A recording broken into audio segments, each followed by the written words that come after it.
Antes de empezar, les voy a ir contando un poquitito dónde estamos hoy, porque estamos inaugurando un nuevo monte de Baikal en este formato virtual. Algunos ya lo saben porque recibieron la información por mail, a otros les cuento acá. Se nos ocurrió crear un espacio de encuentro que hasta ahora no lo estábamos usando como espacio de encuentro, que es la sala de profesores. ¿Qué pasa? Desde que Baikal como lugar físico y de encuentro entre las personas se convirtió en esto que es una reunión virtual, nos quedamos sin esos espacios de tránsito, sin la conversación de pasillo, sin la charla en algún recoveco como más informal, y pensamos de qué manera ir recuperando, ¿no? Estas prácticas que son totalmente paralelas a lo que son los cursos, las clases, las charlas, pero que también suman y nutren a la información y a la comunidad, que cada vez es más grande, la comunidad Baikal. Entonces pensamos en hacer una serie de encuentros informales en la sala de profesores, así como, yo no sé si ustedes lo hacían, yo lo hacía en el colegio, o en la facultad, eso de quedarse hablando con un profe, quizás de los temas de la charla que acaba de dar, de la clase, pero también conocer un poco más a las personas y lo que hacen.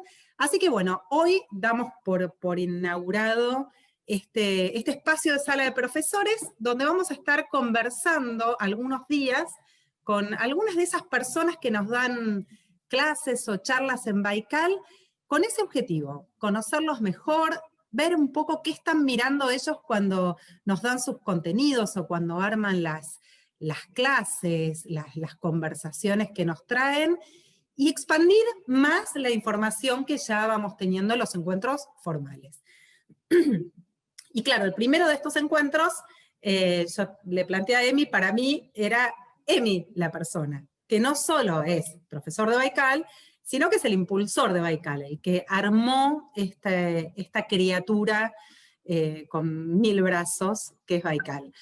Y aceptó, así que hoy tenemos en la sala de profesores a Emi Chamorro, y la idea es conversar un poco con él, como persona, como emprendedor, como profesor, como parte de Baikal, que nos cuente la historia. Yo soy periodista y hace 2 años y medio, para agosto del 2018, publiqué una nota que le hice a Emi Chamorro, que fue la tapa de la revista Brando. Y en ese momento habíamos tenido una serie de encuentros donde él intentaba explicarme qué iba a hacer Baikal, que estaban abriendo las puertas. Baikal tiene una larga prehistoria. Este Baikal que conocemos, vamos a plantearlo así en este encuentro, es como la historia de Baikal, que es un lugar que abrió sus puertas en Arauz y Loyola hace 2 años y medio, pero tiene atrás una historia muy larga de experiencias de encuentro que le dieron sustento.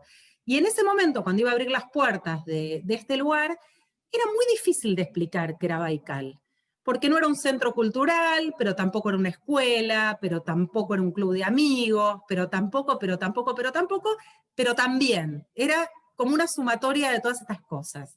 Y armamos una nota en la que tratamos de ir contando, y era raro, ¿no? Porque era un lugar donde convivían reuniones de neuromagia, con algo de, no sé, una fábrica de cohetes y algo más cultural. Bueno, era como raro, y lo sigue siendo, pero en el medio fue mutando, cambiando, creciendo. Y bueno, hoy vamos a ver la distancia recorrida y a entender un poco más qué engranaje hay detrás de esta maquinaria que se armó en Baikal. Así que bueno, son las 2, los que quieran se irán sumando, pero ahora es momento de empezar. Buenas tardes, Emiliano Chamorro, y bienvenido a la sala de profesores de Baikal. ¿Cómo estás? Buenas tardes, ¿cómo va? Hola a todos. Bueno, Emi, a ver, hecha toda esta presentación, contanos un poco, te voy a hacer la pregunta más difícil y más básica. ¿Qué es Baikal? Si vos tenés que definir qué es Baikal, desde la dimensión, si querés, personal, objetiva, lo que quieras, ¿qué es Baikal para vos? No lo sabemos, va va mutando, lo vamos encontrando. Siempre hay una frase que nos gusta mucho de Picasso, que cuando le preguntan eh, qué busca usted con esa obra, él le contestó al crítico de arte: yo no busco, encuentro. Y de alguna manera esa idea de esa tensión entre búsqueda y encuentro fue una cosa muy fundacional de Baikal. O sea, buscamos algunas cosas puntuales, pero vamos encontrando otras, con lo cual en general siempre le escapamos a las definiciones. A mí cuando tenemos alguna reunión con gente de comunicación, etcétera, todo el tiempo nos están pidiendo o me están pidiendo que defina Baikal y yo me escapo de eso, porque la verdad es que eh, creo que Baikal se define por lo que hace. No me gusta una definición ontológica de decir Baikal es esto y plantear una caja, sino que me gusta más bien, ahí hay un poco de marxismo metido, de teoría de la praxis, o sea, somos lo que hacemos.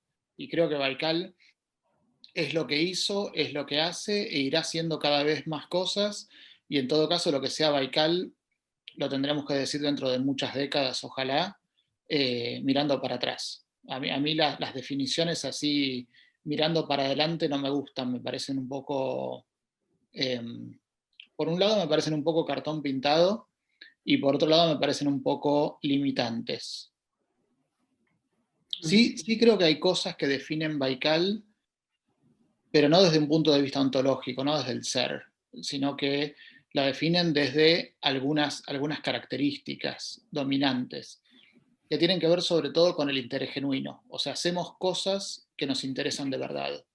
Y en algún momento, hace un ratito, decías algo que es también, creo que Baikal encuentra un lugar desde todo lo que no es. O sea, Baikal surgió un poco como eh, reacción a un montón de cosas que no nos gustaban de otros lugares, que a lo mejor son valiosos, pero Baikal lo planteamos como un lugar en el que podíamos hacer cosas que no se podían hacer en otros lugares. Entonces, creo que eso tiene que ver con bajarle los decibeles a todo lo que tiene que ver con lo que en inglés llaman posturing, o sea, con esta idea de trabajar tanto en el parecer. O sea, creo que Baikal va mucho más por el lado de lo genuino, de lo que no es de lo que no es una construcción de marketing para vender algo, sino lo que es un hobby que se extendió, un hobby de personas que nos interesan determinados temas y que no le tenemos que vender nada a nadie, y que se fue extendiendo a gente que se interesaba por esos temas. Y obviamente los temas se fueron ampliando, pero siempre desde el interés. Y en este estar siendo, que vos definís así como algo muy, muy dinámico, ¿no? Que se va formando, ¿a qué distancia está el Baikal de hoy, donde estamos en una computadora con ventanitas, del Baikal de hace 2 años y medio, que abrió las puertas de un lugar que era grande, que había que llenar, que había que ver cómo? ¿En qué posición está? Creo que en una dimensión está muy lejos y en otra está muy cerca. En la dimensión el tema de tamaño está lejos, en el sentido de que cuando abrimos el lugar de Araos, éramos poquitos, digamos. De hecho, hacíamos reuniones, hacíamos, no sé, una super clase, súper exitosa como la de Seba Campanero, tenía 24 personas, me acuerdo. Hoy Baikal tiene 2.500 alumnos y tiene unos 800 personas que están suscriptas de manera regular. O sea, Baikal tiene hoy mucho más volumen de contenidos y una audiencia mucho más grande y muchos más profesores que lo que teníamos hace 2 años y medio. En otro aspecto estamos muy cerca.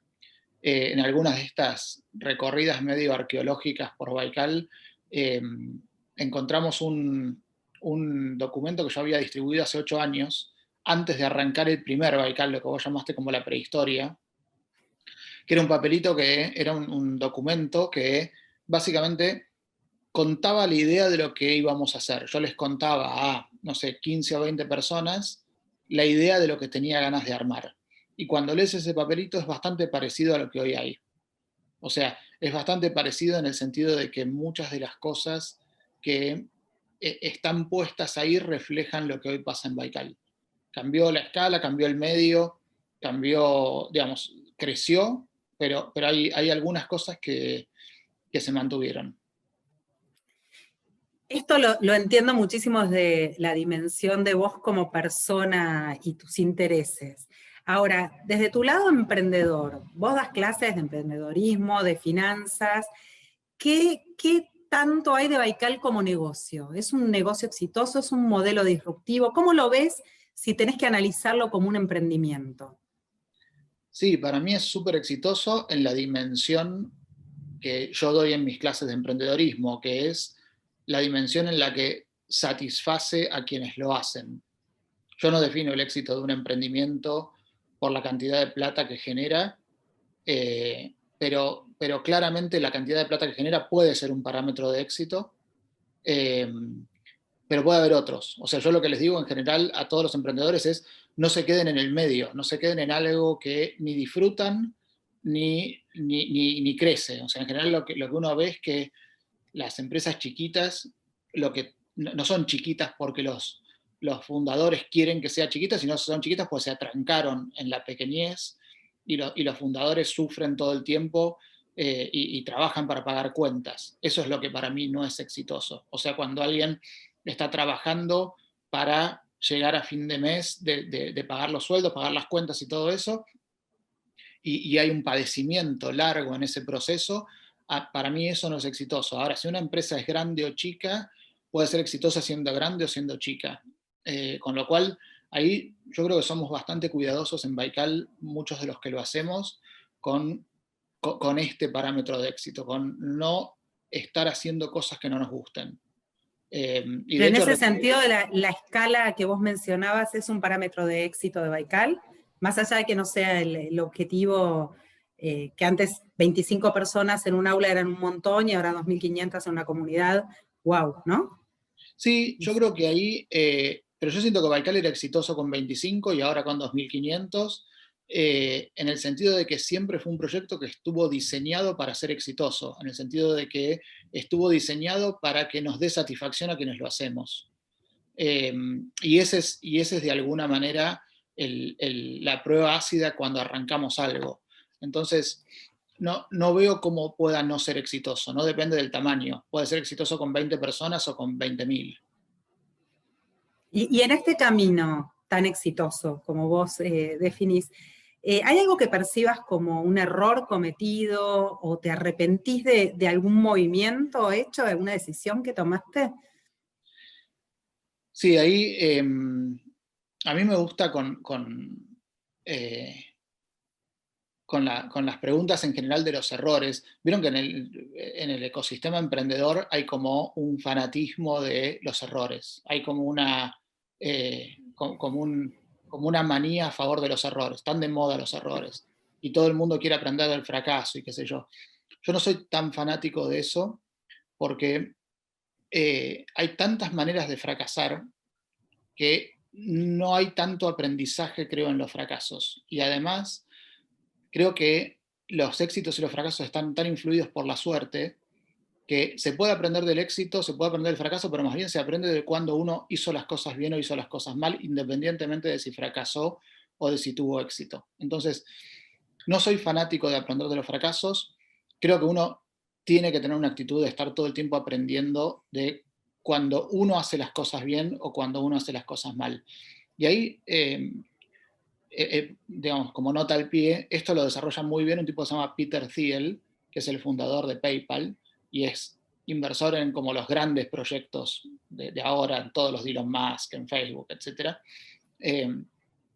Y él tiene como una analogía, dice, ¿vieron cómo empieza Ana Karenina, la novela de Tolstoy, que dice, todas las familias felices se parecen, cada familia infeliz es infeliz a su propio modo. ¿Sí? O sea, todas las familias felices son iguales, cada familia es infeliz en su propia individualidad. Bueno, de alguna manera, esto es al revés con los proyectos. Todos los proyectos felices se parecen. todos los proyectos que son infelices a su propio modo, con lo cual no hay tanto que aprender del fracaso de los proyectos, creo. Yo sigo bastante esta línea de Peter Thiel para eso. Y cuando le preguntan a Buffett, que es otro tipo de los que hablamos mucho en Baikal y de quien aprendemos mucho, sobre sus errores, para mí dijo una cosa súper interesante, que es, dice, bueno, yo les puedo decir errores, ¿sí? Invertí en tal cosa y perdí plata, invertí en tal otra y perdí, él es un inversor, puedo contar un montón de errores de omisión, de comisión. Son errores en los que yo hice algo que salió mal.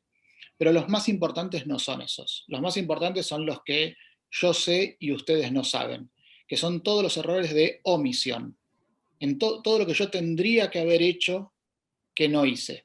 Entonces yo creo que ahí a mí también me resuena mucho ese aprendizaje que tuvimos de Buffett, en el sentido de que no veo demasiados errores de comisión en Baikal, no tuvimos demasiados pifes, pero eso no quiere decir que no hayamos tenido un montón de errores. Probablemente errores gigantescos de un montón de cosas que podríamos haber hecho que hubiesen sido súper interesantes y que no hicimos. Entonces, si uno se pregunta, empezamos un proyecto hace 8 años e hicimos lo que hicimos, está probablemente plagado de errores, de cosas súper interesantes que podríamos haber hecho que nunca hicimos por estupidez. Esos creo que son siempre los principales errores. Prometimos un poco mostrar la cocina de Baikal, ¿no? Y el que conoce la cocina, yo la conozco, sabe que acá no se toman las decisiones de una manera muy tradicional, ni todas las decisiones van por la misma vía. Contanos un poco con qué criterios se deciden las cosas en Baikal, desde un contenido hasta una modalidad, qué lo hace diferente de quizás otros lugares más tradicionales o con otras formas. Hay un tipo que se llama Jack Ma, que es el fundador de Alibaba, que cuando vino a Argentina hace unos años, contó, yo no estaba ahí, pero Alexis Caporale, que es uno de los integrantes históricos de Baikal, estaba ahí y siempre nos cuenta eso. Dijo una frase que después me resonó mucho, nos resonó mucho en Baikal, que dice, todas las organizaciones crecen al ritmo de la confianza. Y yo creo que en Baikal hay eso, digamos. Baikal es un proyecto con una curaduría muy fuerte mía. Y creo que todos los proyectos con identidad al principio tienen una curaduría individual bastante fuerte. O sea, yo participo en otros proyectos, pero como socio, o digamos, sin estar todo el tiempo, yo estoy todo el día con mi cabeza 110% puesta en Baikal, pero participo, por ejemplo, en un proyecto que se llama Ikitoy, que es una empresa de juguetes. Y ahí una de las cosas en las que siempre insisto es, la curaduría es de quien la maneja, en este caso de Lala, que es la líder del proyecto. Entonces, tiene que haber, creo, una curaduría bastante personal en las cosas chiquitas hasta que tenga una identidad. Y creo que esa identidad, yo soy un poco ahí como antiprocesos. Yo no creo que esa identidad se comunique en procesos, sino que creo que se comunica a través de personas. O sea, de personas que van entendiendo lo que estamos haciendo y que ahí empiezan a tomar decisiones cada vez más autónomas. O sea, creo ahí que hay como una especie de... Yo lo trabajo mucho con Cristian Karman, a quien calculo que vas a entrevistar en algún momento. Sí. Cristian Karman... Ya lo voy a agarrar en la sala de profesores. A él. Cristian Karman es un personaje fabuloso. Cuando lo entreviste Carola, no se pierdan esa que va a estar buena en serio. Cristian Karman es un tipo que, por un lado, es doctor en historia de la ciencia, en historia de la filosofía, pero es alguien profundamente religioso. Y yo estoy un poco en el otro lado, yo no soy alguien creyente, pero somos muy amigos con Cristian Karman. Entonces nos pasa que aprendemos mucho, yo aprendo mucho de él sobre cómo se manejaron algunas instituciones en la historia. A un tipo que le gusta tanto la historia y que le gusta tanto la historia de la iglesia en particular, creo que él, y de todas las organizaciones que fueron surgiendo en torno de las grandes temáticas de la historia de la humanidad, creo que se dio mucho esta idea de aprendices, o sea, no de manuales de procedimientos, sino de personas que hayan estado involucradas en la fundación de un proyecto o en los primeros años de un proyecto que después incorporan ese proyecto y lo pueden llevar a su siguiente etapa. O sea, yo creo que esa idea de cómo se toman las decisiones en Baikal es al ritmo de la confianza, es al ritmo de ir generando en el equipo personas que actúen como actúa Baikal. Y después como actúa Baikal irá mutando, pues esas personas tienen su individualidad. O sea, no es una Ahora, copia de... esta confianza no sería solamente en las personas, sino también una autoconfianza ante el caos, ¿no? Porque sin proceso, uno tiene que también pararse frente al caos. Sí, Baikal es caótico. Es un poco caótico por diseño y otro poco caótico por estupidez mía.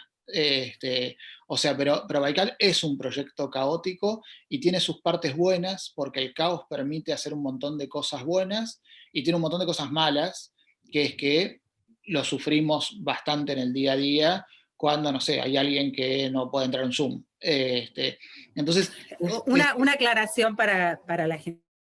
Muchas veces lo traducimos en las charlas nuestras de una forma más poética y más amable, que es como un laberinto. Baikal es un laberinto, es totalmente laberíntico y tiene esto de la incertidumbre que nos da a veces cierto caos que no sabemos por dónde vamos a seguir, pero bueno, siempre hay un camino, ¿no? Siempre se va saliendo.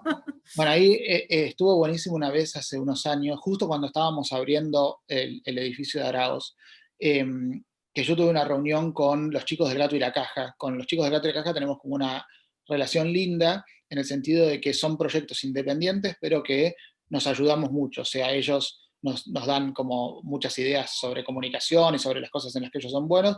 Nosotros les damos algunas ideas sobre finanzas y sobre cosas más de las que trabajamos en Baikal, pero siempre tenemos como un ida y vuelta. Y en ese momento yo agarré como a 3 grupos de personas para tratar de entender qué es lo que teníamos que hacer en el edificio. Para los que no conocen, el lugar de Arauz es un pequeño edificio de 650 metros, donde arrancamos en Baikal hace 2 años y medio, después de pasar de un pH muy chiquito, y teníamos que hacer algo con ese lugar. Entonces yo agarré como 3 grupos de personas para empezar a pelotear ideas para el lugar. Y cuando hablé con los del Gato y la Caja, me hicieron una super sesión de esto que me preguntabas al principio, Carola, de qué es Baikal. Y yo me escapaba, y no nos entendíamos en esa reunión. Y a la tarde voy a una charla de Dani Molina, que estaba dando en ese momento un curso de arte contemporáneo, y citó a Walt Whitman cuando dice: la humanidad siempre encontró su camino porque nunca supo dónde iba. Y yo dije, bueno, es eso. Esa es la frase de Baikal. Digamos, la humanidad siempre encontró su camino porque nunca supo a dónde iba. Y de alguna manera es eso, no cristalizamos un Baikal es esto, sino que hay algo medio laberíntico de ir encontrando el camino a medida que uno va transitando. Y O a lo estos mejor pasillos, esa canción de Serrat que escuchábamos mucho, por lo menos yo en la infancia, de caminante no hay camino, se hace camino al andar. O sea, hay algo que creo que en los que hicimos Baikal, esa idea es muy medular, en el sentido de no hacer un gran plan de 5 años, o sea, sino de ir haciendo camino al andar. y Baikal pasó de ser una cofradía bastante pequeña en la historia, como decíamos, a abrir las puertas y que entrara un montón de gente. Cuando hablabas de la escala que adquirió en la virtualidad Baikal, me acordaba de aquella charla que tuvimos al principio de esta etapa de Baikal, donde vos me contabas algo que a mí me resultó muy curioso, y es que vos estabas buscando un espacio mucho más pequeño que esos 650 metros cuadrados en Araos, y apareció Araos y parecía que ese era el lugar, y entonces dijiste, bueno, va a tener que crecer mi proyecto para ocupar este espacio. Le diste un espacio a algo, y ahora de pronto ese espacio es infinito, porque estás bueno, hay gente en España, en otros países, ¿no? Esto de las escalas y de ir armando y ocupando espacios con el movimiento, ¿no? Es Tal muy cual. loco. Es en el sentido de que no había plan. O sea, a mí me pasa cuando yo soy muy poco imaginativo con los espacios. Y además soy muy, muy malo con todas las cosas prácticas. O sea, ¿viste cuando hay gente que recorre viviendas, o sea, que va a elegir un departamento, una casa para vivir, para comprar o para alquilar? que se meten en el baño y miran las humedades y se fijan de cuándo son los caños y los cables y todo eso. Para mí eso es como chino básico, o sea, yo cuando tengo que elegir un lugar, entro y a los 2 segundos sé si es o no es. O sea, es como que me veo o no me veo viviendo ahí. De hecho, quedó muy mal con toda la gente de las inmobiliarias porque cuando estaba buscando casa, entraba a un lugar y decía, no, gracias, no te quiero hacer perder el tiempo, no me interesa. Pero no la viste, me dijeron, sí, vi todo lo que tenía que ver, yo acá no quiero vivir. O sea, y no hay vuelta que darle, aunque los caños estén bien y las lamparitas estén bien y no haya humedades, yo no me imaginaba viviendo ahí. Bueno, con Araos fue eso, miré 50 casas y cuando llegamos a Araos dije, es acá. Y nos quedaba grande por todos los lados donde se pueda medir, pero era ahí, no era ninguna otra. ¿Y eso es intuición, Emi, o qué pensás que es esa No, forma de manejar? no, yo creo que es parte de lo que venimos hablando antes, ¿viste? Santi Bilinkis tiene una frase que es vivir la vida fuera de la zona de confort. La mía es la opuesta, es no salir ni un minuto de la zona de confort. Yo si me siento bien en un lugar, quiero estar ahí. Munger, que es el socio de Buffett, dice, hay tan pocos sweet spots en la vida, la vida tiene tantas posibles cagadas en el tiempo y en el espacio, que cuando uno encuentra cosas que le gustan de verdad, se tiene que quedar ahí. Entonces, ahí hay un poco como la versión conservadora de si yo me veo en un lugar, ¿para qué voy a ir a un lugar en el que esté incómodo? Si me siento cómodo ahí y era posible, ¿por qué forzar e ir a otro?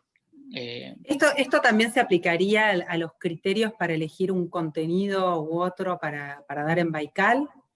Totalmente, y ahora te iba a contar, tenemos como grandes planes, que en verdad no son planes porque no sabemos cómo van a ser, pero grandes ideas para Araos.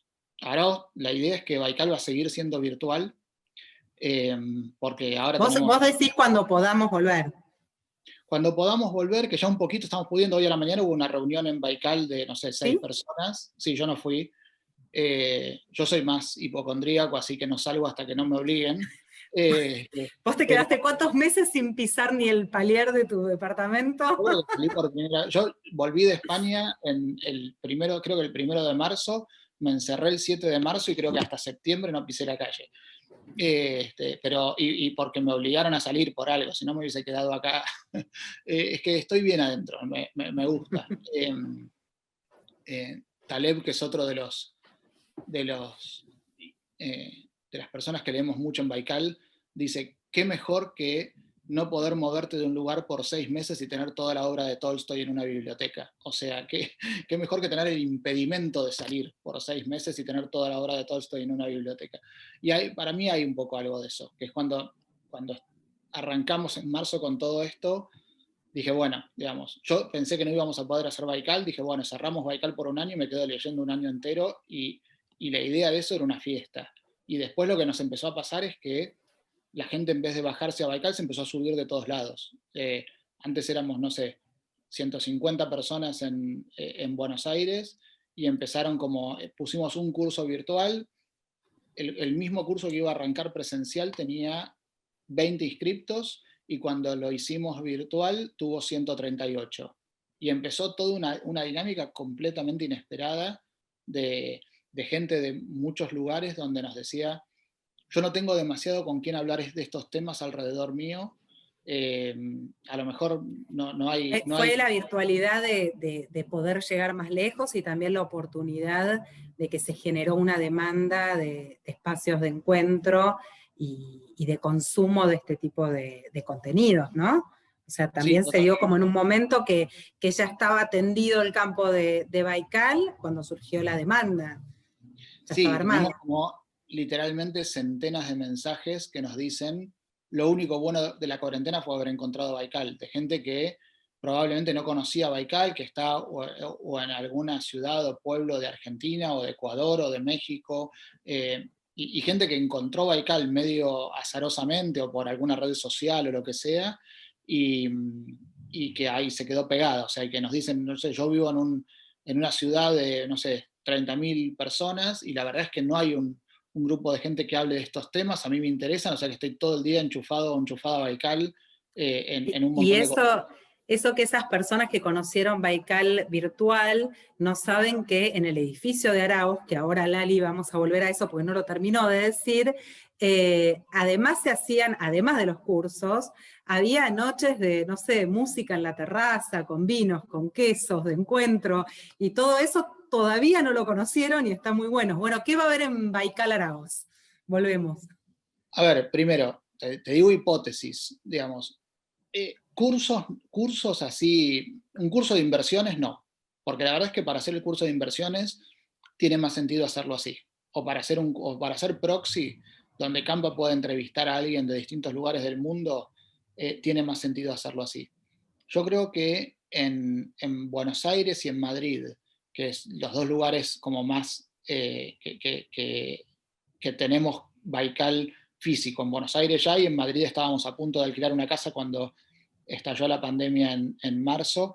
En esos dos lugares me imagino tener Arauz acá y en Madrid alguna casa, eh, que sean lugares más de encuentro que lugares de clases. O sea, me imagino que Baikal va a tener un lugar más de encuentro, que vamos a hacer la noche china, que vamos a hacer, no sé, entré en contacto con muchos artistas, y muchos artistas que para mí eran como ídolos, y que con la cuarentena y todo esto, sobre todo a través de Magdalena Fleitas y de Pesetti y de todo, me empezaron a llamar, y con uno de los que estoy hablando bastante es con Moyo, con Ricardo Moyo, que yo escucho Dividido desde que voy a la secundaria, eh, y me dice, no, a mí el Zoom no me gusta, qué sé yo, pero cuando habrán allá en Baikal voy a tocar la terraza. O sea que yo me imagino yendo a la terraza a tomar algo mientras Moyo toca la guitarra, y me imagino una de las cosas medio delirantes que estamos armando es una colección de arte Baikal.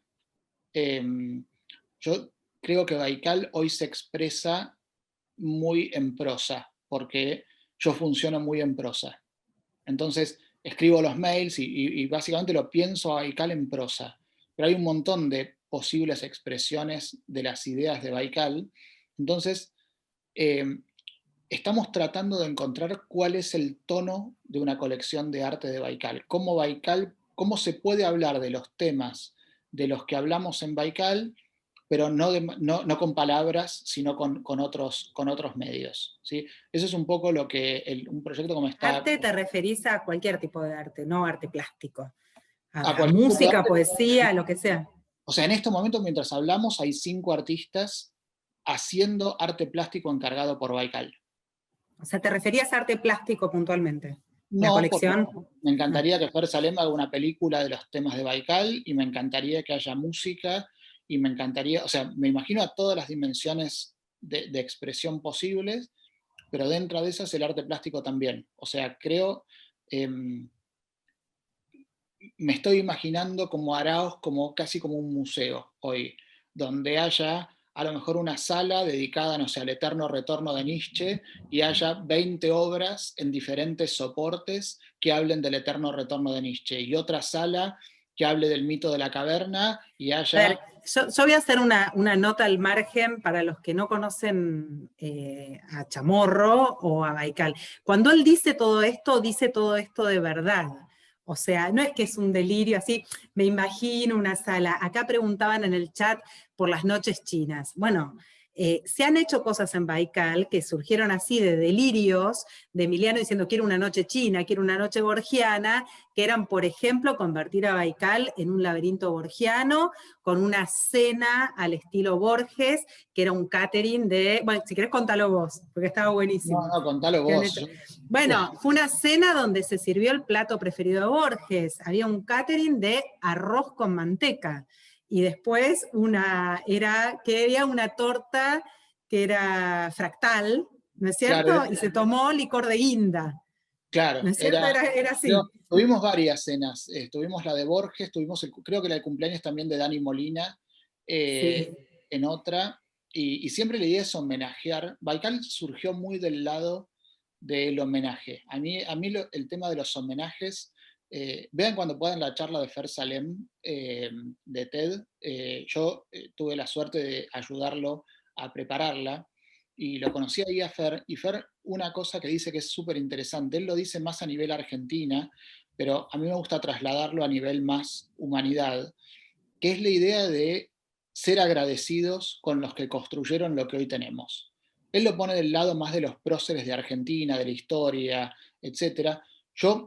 A mí me pega más que por el lado de Argentina, me pega más por el lado de la humanidad. Para mí, Baikal es de alguna manera una celebración, un reconocimiento, un homenaje a las personas que construyeron la civilización. Entonces, parte de lo que decías, Carol, era, por ejemplo, hicimos una noche de Confucio para homenajear a Confucio, hicimos una noche de Borges para homenajear a Borges. Entonces, la idea es que nos gusta mucho, me gusta mucho este tema de encontrar personas, ideas, momentos, etcétera, de la historia de la humanidad y rendir homenaje a eso, desde el lado del agradecimiento. Y hay algo como muy gráfico en esto que estás diciendo, que es también generar el encuentro, ¿no? Otra escena que me acuerdo fue la escena griega que tuvimos después de haber leído el Critón junto con Bomer y Carmen. No había cicuta para tomar, pero podía haber llegado a ver. Había música griega y comida. Y mencionabas lo de TED, ¿no? Que tu participación en TED, que hace muchísimos años que sos parte del equipo organizador. ¿Qué continuidad hay entre haberte dedicado tanto tiempo a generar charlas que planteen temas de conversación, que traigan ideas, a generar un espacio así también para el encuentro, para el intercambio? Porque no es solamente una clase, voy a dar una clase de tal pensador, es generar esta interfase, ¿no? Sí, yo creo ahí que TED fue uno de los 3 o 4 proyectos que te decía al principio que generaron inspiración y voluntad de diferenciación. O sea, a mí por un lado TED me encanta y soy parte del equipo, y por otro lado, en el proceso de, yo durante un montón de años estuve como un poco a cargo de la parte de selección y coaching, o sea, de seleccionar los oradores y de coaching. O sea, estuvo primero Golombek, después Santi Bilinkis, después estuve yo, y después se hizo una cosa más grupal. Pero yo estuve durante 2 años a cargo de ese equipo, de seleccionar los oradores y de la parte de coaching. Y ahí lo que me pasaba es que yo sentía que los 10, 12 minutos que hablaba una persona en un escenario no capturaban todo lo que yo había aprendido de esa persona en los 4 meses que le había ayudado a preparar la charla. O sea, las cosas que yo aprendí de Fer Salem, la charla está buenísima, pero Fer tiene muchas más dimensiones que esa charla. Entonces, Fer Salem, para los que no conocen, es un director de cine que hizo Samba, que es un dibujito animado como que muy, muy popular en Argentina con los chicos, etc. Ahí creo que Baikal fue inspirado por eso, pero yo quiero sentarme con Fer con unas empanadas 2 horas a que me cuente lo que no contó en la charla. O sea, es como el TED tiene algo de condensar en una pastilla comunicacional muy, muy intensa, muy preparada y muy cortita, una idea y una persona. Yo creo que Baikal es el otro lado de eso. Baikal es extensivo. No tiene que estar preparado. Nosotros en Baikal la idea es que tratamos de no preparar las clases. Hay una frase de Taleb que me gusta mucho. Taleb es un anti-TED fenomenal. Dice, la llama que es una picadora de carne intelectual. Ahí Taleb lo que dice es que si uno tiene que preparar demasiado una charla, una clase, es una chantada. O sea, uno tiene que dar solo las clases que no tiene que preparar, porque quiere decir que ya tiene tan maduro el tema que puede dar la clase. Entonces, ahí creo que hay algo de Baikal que es, por un lado, inspirado en la gente de TED, pero por otro lado, una reacción de diferenciación al formato de TED. Claro, yo doy fe. Una vez fui a dar una charla a Baikal y me junté antes con Emi y le digo, bueno, ¿cómo la organizamos? Yo toda planificada. Me dijo, mira, si nos ponemos a hablar ahora, ¿de qué vamos a hablar? Lo más interesante va a surgir acá, que no hay gente. Así que veamos de qué vamos a hablar allá. Y hay un poco, ¿no? Esto de, bueno, hagamos. Bueno, y con esto, con esta ¿No? entrevista fue igual. Vos me dijiste, También. hablemos, Planifiquémosla. No puedo planifiquémosla, planificar. y hablamos 30 segundos y te dije, no, hablemosla directo, porque si no, Sí, le dije, siempre, vamos por acá o por allá, y me dice, no, prefiero pensar las respuestas en el momento. Sí, sí, así porque fue. siempre nos pasa eso, que es que cuando uno se sienta con 2 personas a planificar un curso, lo que sale ahí es más interesante que el curso. Y cuando uno se sienta con 2 personas a hablar de lo que pasó en el curso, lo que sale ahí es más interesante que el curso. Entonces, un poco dicho muy exageradamente, la idea es, bueno, los cursos se los dejamos a las universidades, nosotros hacemos el antes y el después. O sea, Y acá entra otro tema, ¿no? El de la comunidad. Esto de que también es como, empieza a suceder que la misma gente que hace un tipo de cursos también hace otros y te empezás a cruzar en los espacios con los mismos compañeros, ¿no? Se armó como una comunidad muy particular. eso fue increíble y creo que ahí vos capturaste, Carol, como la esencia de eso, que es con lo que vos trajiste un poco la idea de intersecciones, que creo que es muy Sí. fuerte en Baikal, y que nos empezó a pasar que la gente entraba a Baikal o por un tema o por una persona. O entraban porque lo conocían a Campanario, o entraban porque lo conocían a Jerry, o entraban porque lo conocían a Santi Bilinkis, o entraban porque conocían a alguno de los más conocidos de Baikal, o entraban por un tema, porque les interesaba Japón. Entonces, aunque no conocieran a Nakazumi, hubo, no sé, 100 personas que conocieran Baikal por el curso de Japón.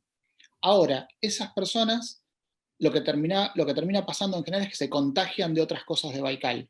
Entonces, cuando yo di el curso el año pasado, no sé si el año pasado o el anterior, ya estoy perdido, pero el de Mujeres, Finanzas y Poder Real, no había 100 mujeres, que vos, Carol, fuiste muy activista de ese curso, con otras profes de Baikal, y no, digamos, no había, creo que casi nadie que se dedicara a inversiones. Había periodistas, había médicas, había cocineras, había 100 mujeres, y eso nos pasa cada vez más. O sea, y en ese curso estaban Valeria Bocio, que es doctora en nanotecnología, estaba Valeria Edelstein, que es doctora en química. O sea, había Narda Lépez, Narda Lépez, éramos como vos que Karina. sos periodista, Karina, que es cocinera, influencer, etcétera. O sea, creo que cada vez más pasa en Baikal esta idea de que Baikal pasa a ser percibido como un lugar amigable para acercarte a temas que no son el propio.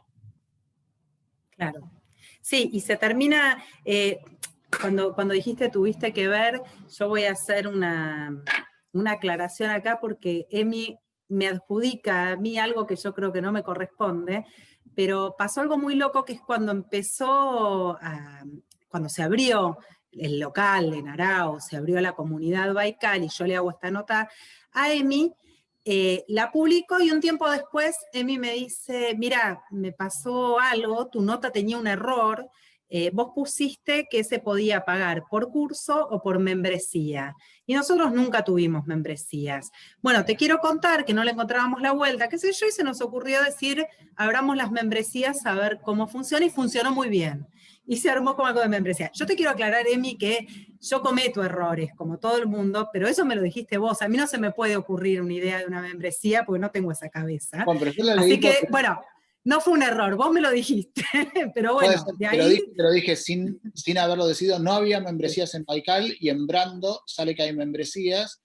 Y entonces todo el mundo nos empieza a pedir membresías, y ahí surgió de Alexis la idea concreta de, che, acá hay un montón de gente que está haciendo un montón de cursos y que de alguna manera nos está diciendo, bueno, dame un descuento si hago 3 cursos. Y la idea de descuentos no nos gusta demasiado en Baikal, porque pensamos que ensucia un poco la comunicación. Ya además desde el punto de vista de la comunicación, es como, no tenemos ganas de decir Baikal oferta 2x1, o sea, no me gustaba a nivel comunicación la idea de descuentos. O sea, si alguien necesitaba una beca estaba bien, pero yo no quería hacer combos en Baikal, no quería que Baikal sea McDonald's.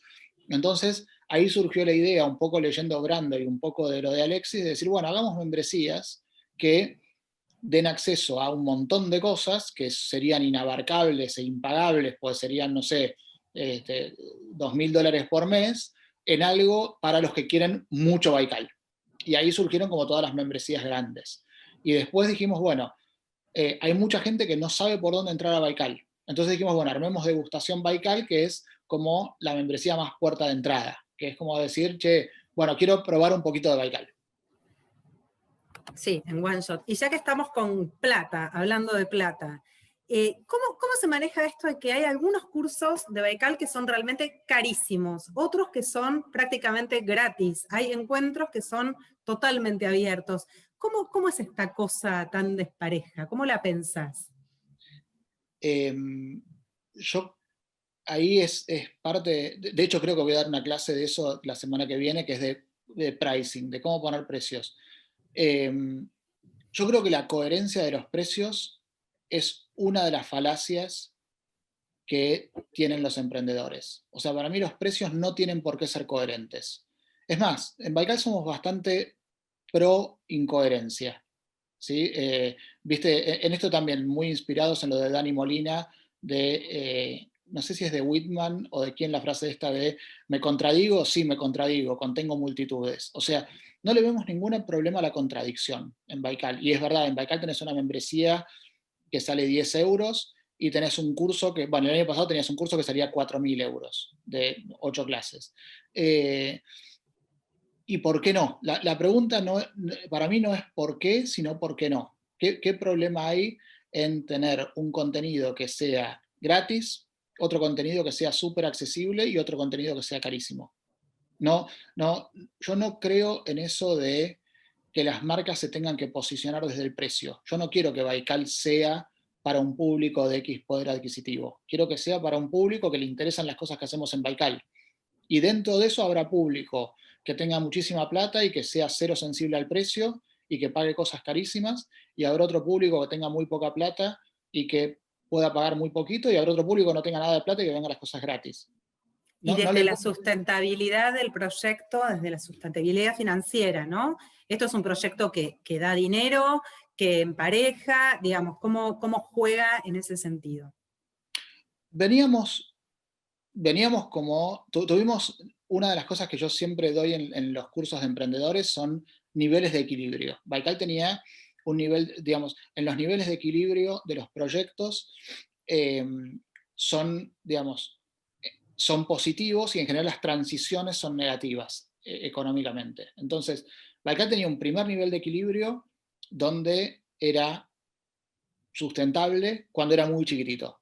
Después, cuando nos mudamos a Araos, pasó a ser completamente no sustentable, porque para tener un edificio de 650 metros tenés que tener un equipo, para tener un equipo tenés que tener tantos cursos, para tener tantos cursos tenés que tener un determinado nivel de comunicación, o sea, es como que quedamos desfasados en los primeros tiempos de Araos entre ingresos y egresos, o sea, perdimos bastante en ese primer año.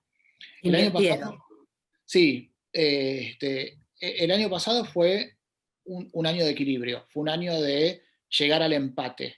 Y este año con la pandemia fue muy bien, porque, como te decía, o sea, Baikal creció entre 10 y 15 veces en un año en cantidad de todo, en todo lo que midas, creció 10, 15 veces.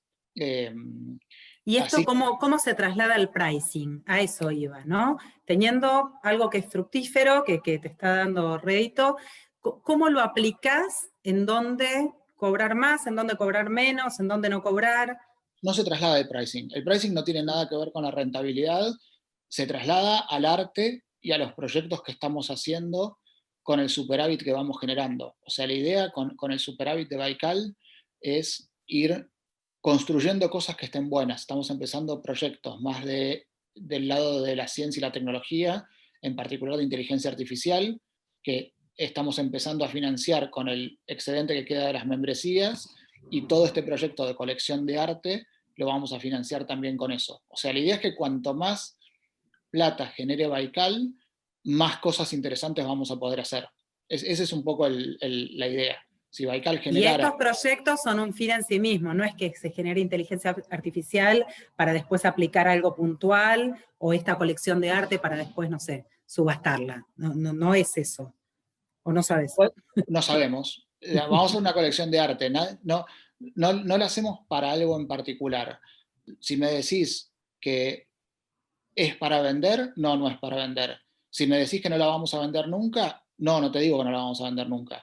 Por ahora lo que estamos haciendo es una colección de arte que nos parezca espectacular. Tenemos que encontrar la sintonía tenemos que encontrar artistas lo suficientemente cultos y metidos en las cosas que hacemos en Baikal para que puedan expresar en medios no narrativos las cosas que trabajamos en Baikal.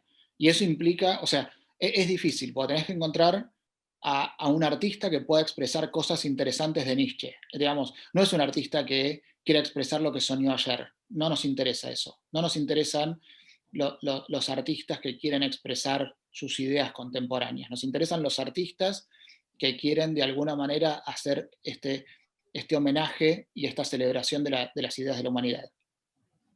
Bueno, yo les voy a decir una cosa, estoy muy contenta porque no veo en el chat ninguna pregunta para Emiliano, con lo cual tiendo a pensar que están como recontra concentradas y concentrados en lo que está diciendo, que le estoy haciendo preguntas que los contentan, pero nos quedan 10 minutitos. Si alguien tiene así como una repregunta que quiere hacer, póngala en el chat. Yo ahora sigo la conversación con él, pero podemos hacer preguntas, no quiero que estén todos mudos y calladísimos.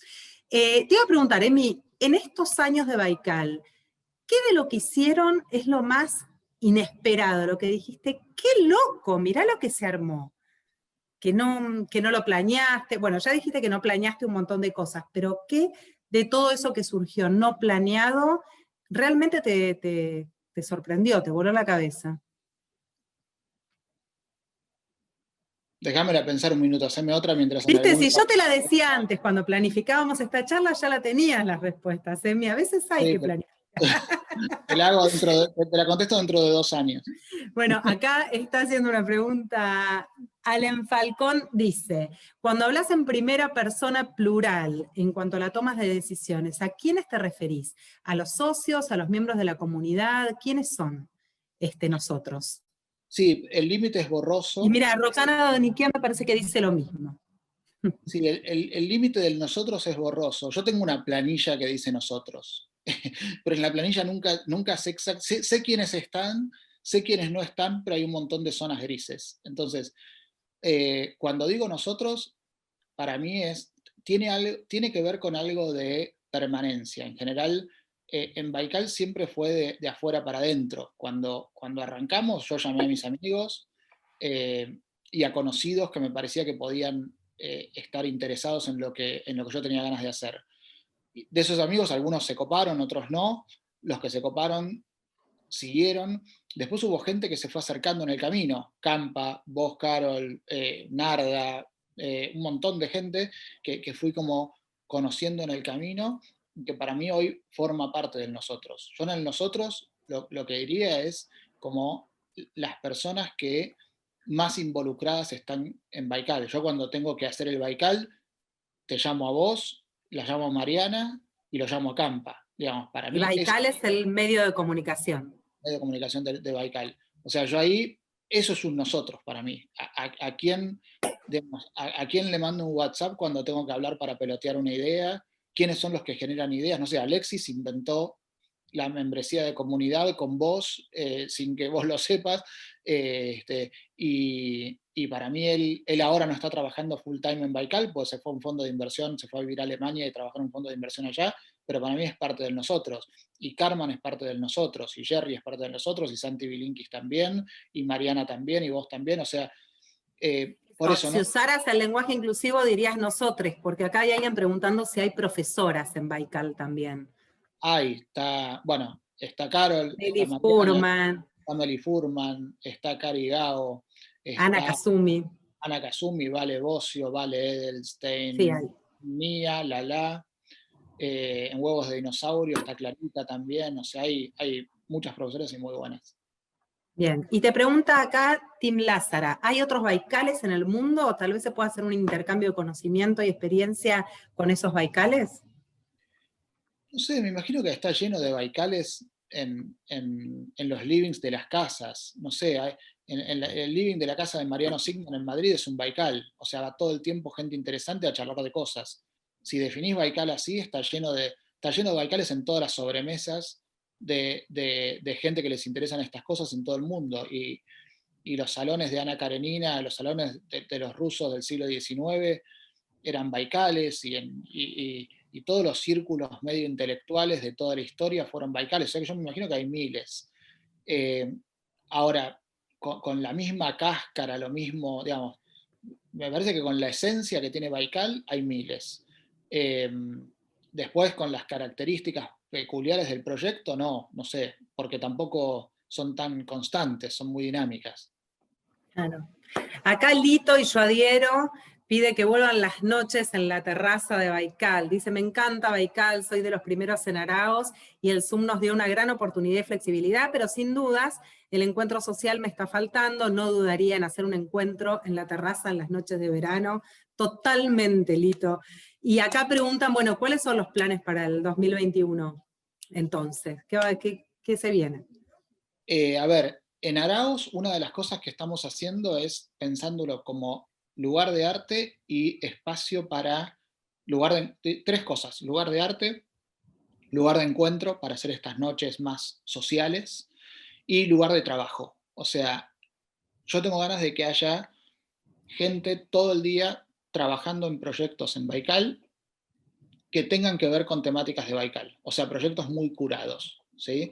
Me encantaría que en junio entres a Baikal y veas a 100 personas un martes a las 3 de la tarde trabajando en cosas que están buenísimas, que puedan tener que ver con ciencia, con tecnología, con arte, no para hacer, no un coworking, o sea, no un coworking para, no un área 3 ni la maquinita, o sea, No no un un coworking. trabajo para otros, sino una producción Baikal. ¿Eso te No, me referís? imagino que haya gente, me imagino que algunos van a estar haciendo cosas para Baikal y otros van a estar haciendo sus propios proyectos, pero el filtro es que nos interese lo que esa persona está haciendo, ¿sí? Me encantaría que del lugar de Baikal salgan proyectos que estén buenísimos digamos, y que tengan mucho impacto, aunque no sean específicamente de Baikal. A los que sean externos les cobraremos un alquiler por el lugar, a los que hagan cosas para Baikal estarán ahí como parte de Baikal. Todavía no tengo del todo claro el modelo, pero sí me imagino como una especie de, como Campa había llamado al Baikal original, al chiquito, la cueva de los nerds. Me imagino una cueva nerd, pero no solo donde la gente va a tomar un curso, sino donde va todo el día a trabajar en sus nerdeadas. Ujú, Y en, y está en bien. España, y en España lo mismo. O sea, un lugar que tenga... Pero también podemos hacer así como un intermedio para Lito y para mí y para tantos otros, y que, por ejemplo, Proxy salga virtual, pero desde ahí, con los Sí, que quieran que vayan a hacer, como puede ser presencial y virtual al mismo tiempo, ¿no? sí, pero lo tenemos que hacer medio pop-up, porque ahora en Proxy, en todos lados, tenés gente de 23 países.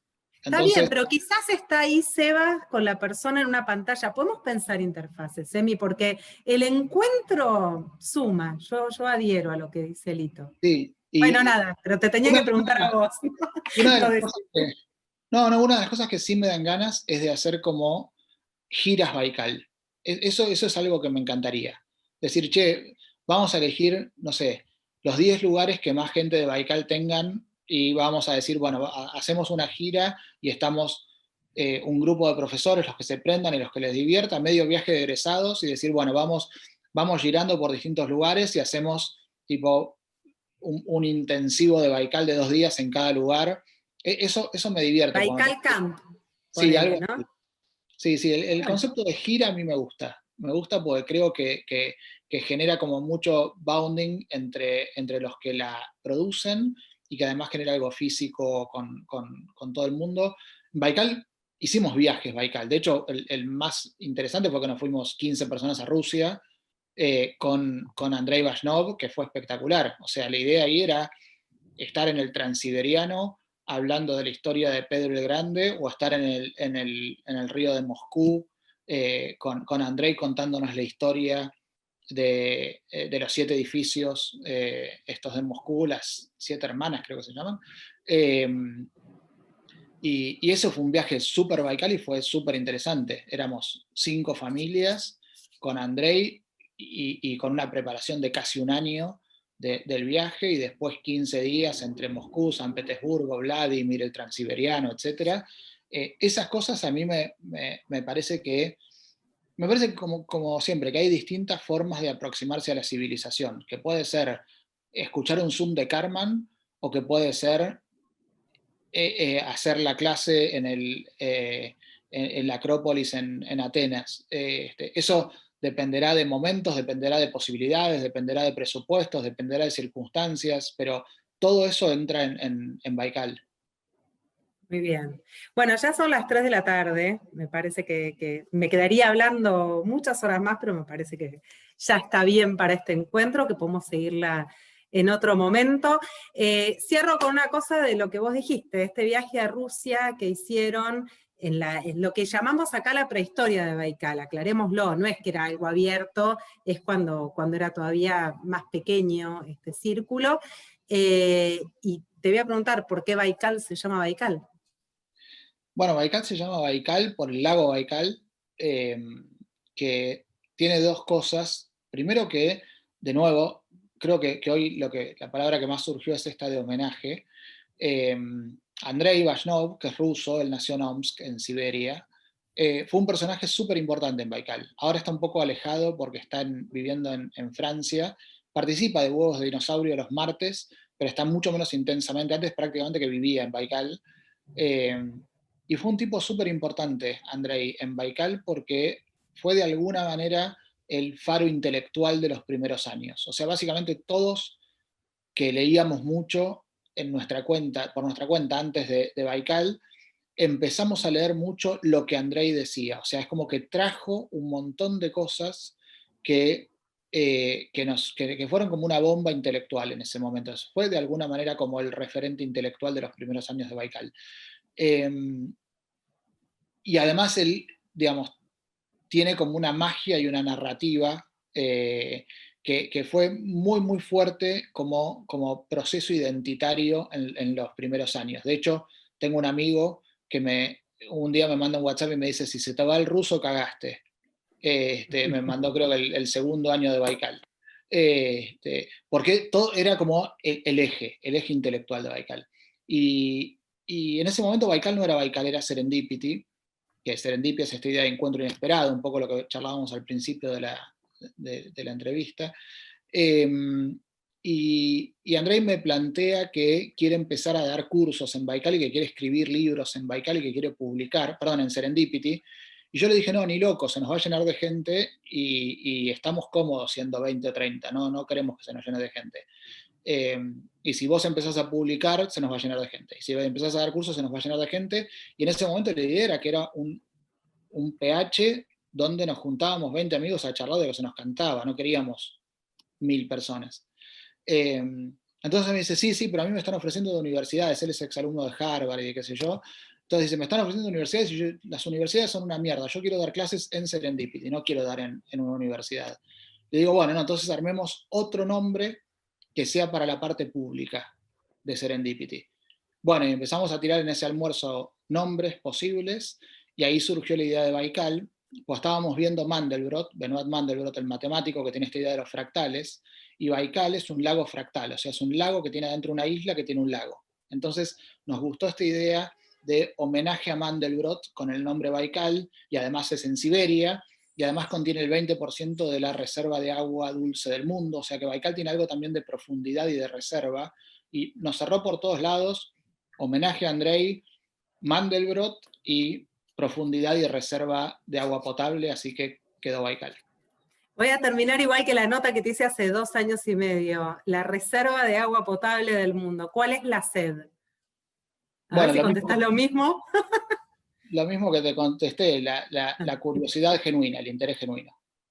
Así que, bueno, muchísimas gracias por acompañarnos y gracias, Emi, por esto y por las ideas, porque si estamos acá es porque nos nutren en algo estas ideas. Gracias a ti, Carol. Bueno, chao, gracias. Chao.